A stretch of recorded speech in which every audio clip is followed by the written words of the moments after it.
नमस्कार हिंदुस्तान, स्वागत है आप लोगों का एक बार फिर से YouTube export import important questions asked by viewers series के अंदर पार्ट 2 है। ये फर्स्ट पार्ट में हमने देखा था एलसी और बाकी बहुत इंपॉर्टेंट क्वेश्चंस, और यहां पे आज वापस 5 वो इंपॉर्टेंट क्वेश्चन मैं आप लोगों को ले रहा हूं जिनका बेसिकली बहुत सारे लोगों को कंफ्यूजन उनके माइंड में रहता है। 5 question which is best bank and bank account for export import business.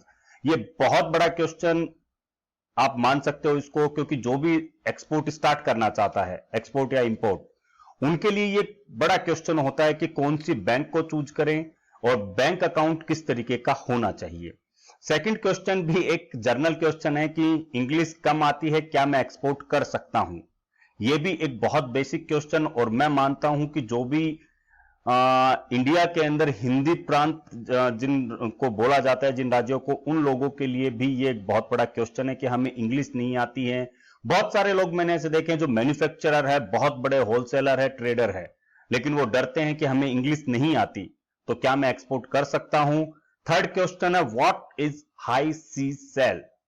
ये एक टेक्निकल क्वेश्चन आप इसको बोल सकते हो जो पूछा गया है, इसको भी आज हम देखेंगे। Fourth question, sir please price कैसे कोट करें अगर क्वांटिटी कम हो। हमने लास्ट वीडियो एक बनाया था कि how you can start your export just with 10,000 rupees. तो यहां पे भी हमने एक मेथड दिया था कि किस तरीके से आप कम क्वांटिटी के अंदर भी एक्सपोर्ट कर सकते हो। लास्ट क्वेश्चन है सर सर्विस कौन कौन सी एक्सपोर्ट होती है। तो आज ये 5 क्वेश्चन हम देखने वाले हैं। वीडियो के अंत तक आप बने रहिए, क्योंकि हो सकता है इनमें से कुछ क्वेश्चन आपसे भी रिलेटेड हों, अगर ना हो तो क्वेश्चंस के आंसर जरूर देखिएगा, क्योंकि क्वेश्चन और आंसर ये आपका नॉलेज इंक्रीज करते हैं, आपकी ग्रिप बनाते हैं आपके प्रोडक्ट पे, आपके बिजनेस पे। तो चलिए शुरू करते हैं। नमस्कार दोस्तों, मैं चेतन कुमार वर्मा, इंटरनेशनल बिज कंसल्टेंट, स्वागत करता हूं आप सभी लोगों का Exim business adviser YouTube channel पे। दोस्तों एक न्यूज मैं आपको जरूर दूंगा, एक्सपोर्ट इंपोर्ट डॉक्यूमेंट.com जो वेबसाइट है, ये फ्री लर्निंग वेबसाइट है फॉर स्टार्टअप एक्सपोर्टर इंपोर्टर्स के लिए, जहां पे आपको ब्लॉग के माध्यम से अपडेशन मिलते हैं एक्सपोर्ट इंपोर्ट से रिलेटेड, और वहीं पे इंपेक्स वीडियो गैलरी के अंदर आप स्टेप टू स्टेप घर पे बैठ के सीख सकते हैं एक्सपोर्ट इंपोर्ट का बिजनेस, वो भी एकदम फ्री। तो चलिए शुरू करते हैं। फर्स्ट क्वेश्चन जो है वो नो नेम है, पूछा गया है which is best bank and bank account for export import business. सबसे पहले मैं आपको यह बताना चाहूंगा कि अगर आप एक्सपोर्ट इंपोर्ट का बिजनेस शुरू करना चाहते हैं तो याद रखिए आपको अपना करंट अकाउंट ही ओपन करना है। दोस्तों बिजनेस कभी भी बिजनेस अकाउंट में ही होगा। अगर आप सेविंग अकाउंट से काम कर रहे हैं, मैंने लास्ट ड्रॉप शिपिंग का जो वीडियो बनाया था उसमें भी मैंने आपको कुछ चीजें बताई थी। ड्रॉप शिपिंग या कुछ कम अमाउंट का जो बिजनेस होता है, जहां पे अगर आपका जो ब्रांड है वो आपका नाम या आपकी जो ब्रांड वैल्यू है वो आपके नाम से रिलेटेड है, तो आप कुछ छोटे ट्रांजैक्शन में सेविंग अकाउंट को यूज कर सकते हैं। बट बिजनेस के लिए कभी भी सेविंग अकाउंट को यूज नहीं करना चाहिए। That will make a bad impact on your buyer, on your customer. तो सबसे पहले अगर आप एक्सपोर्ट इंपोर्ट में आना चाहते हैं तो जब आप आईसी भी बनाते हैं तो आईसी के अंदर भी आपको अपना करंट अकाउंट ही ऐड करवाना चाहिए, ताकि आपकी आईसी भी आपका जो बिजनेस नेम है उसी के नाम पे आए। दोस्तों याद रखिए, जब आप किसी के साथ में अपने बिजनेस डॉक्यूमेंट शेयर करते हैं, तो सपोज कीजिए आपका नाम XYZ है और आपने डॉक्यूमेंट्स जो दिए हैं, अपनी फॉर्म का नाम आपने ABC बताया, लेकिन जब आपका अकाउंट देखा जाता है तो वो EFG पे आता है, तो ये बड़ा कंफ्यूजन हो जाता है और ट्रस्ट फैक्टर जो होता है यहां पे खत्म हो जाता है। इसके लिए आप प्रोप्राइटर हो, कोई इश्यू नहीं है, क्योंकि जो लोग प्रोप्राइटरशिप में हैं मेनली वही लोग ये बात करते हैं कि हमें अकाउंट किस नाम से बनाना चाहिए और कैसे बनाना चाहिए। अदरवाइज जो फॉर्म्स होते हैं जो हम रिकमेंड करते हैं इंटरनेशनल बिजनेस के लिए, कंपनीज वगैरह, उनमें तो बकायदा कंपनी के नाम पे ही करंट अकाउंट ओपन होता है। सेकंड थिंग, बेस्ट बैंक कौन सा है। दोस्तों सारे ही बैंक अच्छे हैं, प्राइवेट सेक्टर में और गवर्नमेंट सेक्टर के अंदर भी, बट प्राइवेट सेक्टर वाले थोड़े महंगे हैं, जो एक स्टार्टअप के लिए महंगा हो जाता है। तो आप गवर्नमेंट सेक्टर के जो बैंक्स हैं जिनमें करंट अकाउंट की फैसिलिटी 5 से 10 हजार रुपए बैलेंस के ऊपर आप लोगों को मिल जाती है, आप उनको यूज कर सकते हो। सिर्फ आपको इतना देखना है कि जिस बैंक में भी आप जाओ वहां पे उनका फॉरेक्स काउंटर हो, ताकि वो लोग आपको आगे फॉरेक्स की फैसिलिटी दे सकें, प्लस वो एबल हो एडी कोड वगैरह आपको अप्रूवल देने में, एडी कोड प्रोवाइड करने में। सेकंड क्वेश्चन पूछा है, मुर्तजा मास्टर नाम से अकाउंट था सर का, इंग्लिश कम आती है, क्या मैं एक्सपोर्ट कर सकता हूं? सर मैं आप लोगों को बहुत स्टार्टिंग से कह रहा हूं कि इंग्लिश सिर्फ एक लैंग्वेज है, वो भी पर्टिकुलर कुछ ही कंट्रीज में बोली जाती है। उस पूरे वर्ल्ड के अंदर 200 के ऊपर कंट्रीज है सर। अगर आप सोचोगे कि हर जगह पे इंग्लिश बोली जाती है, ऐसा पॉसिबल नहीं है। जापान के अंदर जापानीज बोली जाती है, चाइना चाइनीज लैंग्वेज यूज करता है, रसिया रशियन लैंग्वेज यूज करता है, वहां पे भी इंग्लिश का ट्रेंड नहीं है। तो इंग्लिश का फोबिया मत कीजिए अपने माइंड में, इंग्लिश से डरने की जरूरत नहीं है। और जिन लोगों को इंग्लिश कम आती है, स्टार्टिंग में अगर आप लोग अपनी ग्रिप बनाना चाहते हो एक्सपोर्ट इंपोर्ट के बिजनेस में, तो मैं आप लोगों को सजेस्ट करूंगा कि एक बार जो भी हमारी नेबरहुड कंट्रीज हैं बांग्लादेश हो, नेपाल हो, भूटान हो, म्यांमार, यहाँ पे लोग मोस्टली हिंदी को समझते हैं। एटलीस्ट आपको वहां पे हिंदी में ट्रेड करने में ज्यादा दिक्कत नहीं होगी और टूटी फूटी इंग्लिश में भी आपका काम चल जाएगा, क्योंकि उन लोगों को भी उतनी ही इंग्लिश आती है, इंग्लिश लैंग्वेज।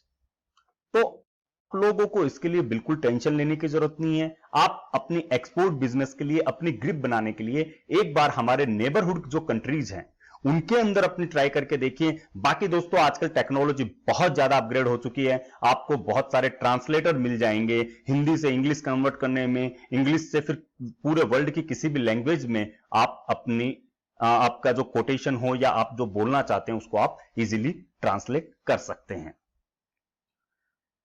थर्ड क्वेश्चन है सुजान पटेल जी का, जिन्होंने पूछा है what is high sea cell.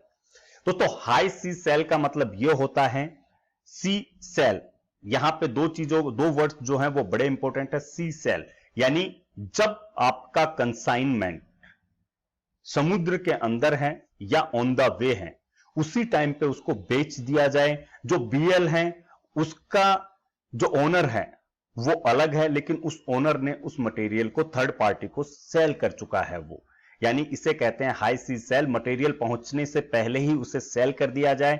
इसके लिए काफी डॉक्यूमेंटेशन बनते हैं, एग्रीमेंट बनता है बायर और जो हाई एचएसएस करता है उसके बीच में, और वहां से फिर डायरेक्टली जब उनका पेमेंट मोड वगैरह क्लियर हो जाता है तो वो मटेरियल वो वहां से पोर्ट से वो रिलीज करवा सकता है। एज ए सेलर आपको इसके लिए टेंशन लेने की जरूरत नहीं है, क्योंकि आपका जो बीएल बनता है वो आपके बायर के नाम पे बनता है, तो बायर का ये प्रोसेस होता है, आपके लिए इसमें कोई टेंशन वाली बात नहीं है। दिशा पंजवानी मैम ने पूछा है कि सर प्लीज प्राइस कैसे कोट करें अगर क्वांटिटी कम हो। मैम लास्ट वीडियो जो हमारा लोवेस्ट प्राइस के साथ में आप एक्सपोर्ट कैसे शुरू कर सकते हो, उस वीडियो को आप देखिए। उस वीडियो में इन्हीं चीजों को कवर किया गया है कि अगर आपकी क्वांटिटी कम है तो भी आप लोग एक्सपोर्ट कर सकते हो। अब रही बात प्राइस की प्राइस के लिए मैंने आप लोगों को एक फॉर्मूला दिया था, अपने प्रोडक्ट की एक्चुअल प्राइस, उसके लिए जो भी पैकेजिंग वगैरह का जो आपकी कॉस्ट होती है, आपका जो भी कोरियर या लॉजिस्टिक चार्ज जो होता है वो आप लोगों को ऐड करना है। अब मैंने आप लोगों को लास्ट वीडियो में बताया था कि 70 से 80 किलो तक बाय कोरियर ये लोग कैरी करते हैं। इसके लिए आपको फेडेक्स या जो भी लॉजिस्टिक कोरियर वाले हैं इंटरनेशनल वाले, उनसे आप लोगों को बात करनी पड़ेगी एक लिमिट के हिसाब से, वो आपको पर केजी का प्राइस देंगे। इवन इंडियन गवर्नमेंट का भी जो ईपीएस है, जो जिसे हम स्पीड पोस्ट का नाम देते हैं, एक्सप्रेस स्पीड पोस्ट का जो नाम देते हैं हम लोग, वो लोग भी इंटरनेशनल करते हैं। तो आप लोग एक बार पोस्ट ऑफिस पे भी जा सकते हो, क्योंकि ये डिपेंड करता है, कुछ वेरी करता है कुछ कंट्रीज पे, लेकिन एक बार अगर आप पोस्ट ऑफिस वगैरह में जाते हो या इन लोगों से कंट्री वाइज अगर आप पूछते हो तो वो आपको परफेक्टली 1 किलो का प्राइस देंगे। उसके अकॉर्डिंग मैं ये नहीं कह रहा हूं कि वो प्राइस फिक्स होगा, बट आपको एक आइडिया मिल जाएगा लमसम का, और उसके अकॉर्डिंग आप अपने बायर को, क्वांटिटी कम भी रही तो उसके अकॉर्डिंग आप सारी प्राइस वगैरह कैलकुलेट करके आप दे सकते हो। इवन अगर आपका प्रोडक्ट डेली प्राइस फ्लैक्चुएट भी करता है, कोई इशू नहीं है, आप एक बार फ्लैक्चुएशन के साथ में लमसम प्राइस आप दे सकते हो। अगर आपका बायर रेडी होता है then you can give him a best price, lowest price, जो भी आपको देना है एक परफेक्ट प्राइस, आप सारी चीजें कैलकुलेट करके क्रॉस वेरीफाई करके लॉजिस्टिक वगैरह को आप अपने बायर को दे सकते हो। And last question is mister Sandeep Kumar ji ने पूछा है, सर सर्विस कौन कौन सी एक्सपोर्ट होती है? संदीप कुमार जी, मैं आप लोगों को यह बताना चाहूंगा कि सर्विस सभी आप एक्सपोर्ट कर सकते हो। अगर आप में कोई एबिलिटी है, अगर आप में कोई क्वालिटी है जिसकी जरूरत किसी और बंदे को है, वो चाहे इंडिया में हो या इंडिया के बाहर हो, तो आप उसे सर्विस दे सकते हो। सर्विस का मतलब होता है कि आप अपनी फैसिलिटी, अपनी क्वालिटी, अपनी एबिलिटी को एक तरीके से किसी और को यूज करने दे रहे हो। That's called part of service. Like we are the group of professionals, हम लोग एक्सपोर्ट रजिस्ट्रेशन प्रोफाइल्स बनाते हैं, एक्सपोर्टर वेब प्रोफाइल बनाते हैं, सीएचए की सर्विस देते हैं, ये सारी सर्विसेज हमारा पार्ट है। तो जिनको जरूरत होती है वो हमसे ये सर्विस लेते हैं। तो हमारी जो क्वालिटी है, जो हमारा सेटअप है, एक तरीके से वो उसे हायर करते हैं और यूज करते हैं। उसी तरीके से आप चाहे एक अच्छे ड्राइंग मास्टर हो, चाहे आप एक टीचर हो, चाहे आप एक आर्टिस्ट हो, आप सिंगर हो, आप लिरिक्स हो, आप अगर कुछ अच्छा बना सकते हो, कुछ फूड आइटम्स बना सकते हो, आप अगर फैशन डिजाइनर हो, आप कुछ अच्छी ड्राइंग कर सकते हो, अगर आप कुछ चेन सिस्टम बना सकते हो, एनीथिंग एल्स, जो आपका बेस्ट पार्ट है, जो आपको लगता है कि मैं अगर इस चीज के साथ में मार्केट में जाता हूं, जिन्हें जरूरत है वो मुझसे ये सर्विस लेंगे या मुझे हायर करेंगे, वो मुझे पेड करेंगे, तो वो आपकी सर्विस बन जाएगी। तो एक्सपोर्ट के अंदर आप कुछ भी ऐसा, अगर आपके पास में जो भी क्वालिटी, जो एबिलिटी आपके पास में हो, जो भी योग्यता हो, वो आप एक्सपोर्ट कर सकते हैं। तो दोस्तों, आज का क्वेश्चन आंसर पार्ट यहीं पे खत्म होता है। नेक्स्ट वीडियो के अंदर मैं वापस कोशिश करूंगा कुछ ऐसे अच्छे इंपॉर्टेंट क्वेश्चन आंसर लेने की, जिनकी शायद आप लोगों के माइंड में भी हो सकता है कि कुछ क्यूरीज हो।